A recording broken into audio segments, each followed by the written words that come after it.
प्रेमी ने एक छोटे से जादुई बौने को रस्सी से बांधकर मेरे कान के अंदर भेज दिया। जैसे ही बौना अंदर पहुंचा, वह हैरान रह गया, क्योंकि मेरे कान के भीतर हर तरफ सोना ही सोना था। बौने ने तुरंत अपनी लोहे की कुदाल निकाली और सोना खोदना शुरू कर दिया।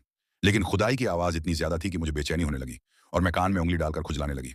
अंदर फंसा बौना घबरा गया और रस्सी खींचकर बाहर मौजूद प्रेमी को संकेत देने लगा कि उसे बाहर निकाल लिया जाए। जब वह बाहर निकला तो उसके पैरों में सोने का एक टुकड़ा भी फंसा हुआ था।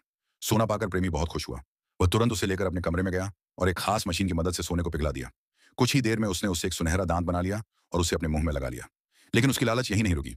जब मैं सो रही थी, तब उसने चुपके से मेरे कान में कुछ बीज डाल दिए और गंदा पानी भी उंडेल दिया, ताकि अंदर मौजूद सोने को और बढ़ाया जा सके। मगर ऐसा करने के बाद बौने के औजार सोने पर बिल्कुल असर नहीं कर पाए। आखिरकार मजबूर होकर बौने ने कान के अंदर एक छोटा बम लगा दिया। विस्फोट होते ही मेरे कान में तेज दर्द होने लगा और मैं तुरंत बाथरूम की ओर भागी। वहां मैंने एक हेयर ड्रायर उठाया और कान के अंदर गर्म हवा फूंकने लगी। जब तक बौने को खतरे का एहसास हुआ, तब तक बहुत देर हो चुकी थी। गर्मी की वजह से सारा सोना पिघलकर तरल सोने में बदल गया। बौना भी उसी सोने के साथ बहता हुआ मेरे कान से बाहर निकल आया। ये देखकर मैं बुरी तरह घबरा गई और तुरंत पानी डालकर उस बौने को बहा दिया। बाद में मैं कुएं के पास खड़ी होकर सोचने लगी और पहले से भी अधिक सुंदर दिखाई देने लगी। दूसरी ओर लालच में डूबे प्रेमी को अपने कर्मों का फल मिल गया। उसके पहने हुए सोने के हार की चमक गायब हो गई और वह टूट कर गिर पड़ा। यहां तक कि उसके मुंह में लगा सुनहरा दांत भी निकलकर नीचे गिर गया।